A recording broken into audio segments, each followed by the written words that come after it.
Hi everyone and welcome back. Okay, so I've got a couple of watercolour paintings here that I've just done.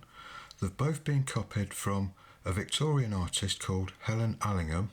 If you don't know Helen Allingham, I'll leave a link in the description below to a video that I made showing a lot of her watercolours.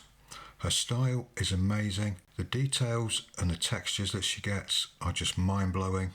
I've admired her work for years now, and it's always puzzled me how she done what she done and the methods that she used. I've been trying hard to try and replicate them in some kind of way.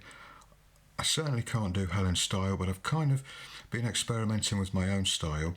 This one was an experiment, and this one I recorded, and it is a full tutorial on Patreon, and it shows the same techniques that I used in this one. They're both done on Bockingford watercolour paper, and I used common watercolours for both of them.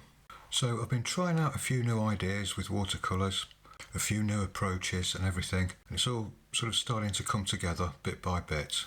But I'll certainly be doing more watercolours like this, not necessarily Helen Allingham cottages all the time, but painting in this style, maybe from some of my own photos or other reference photos of other things.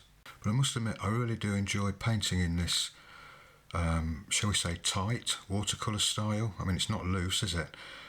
Sort of this tight, detailed, sort of textured watercolour. Really enjoying it at the moment.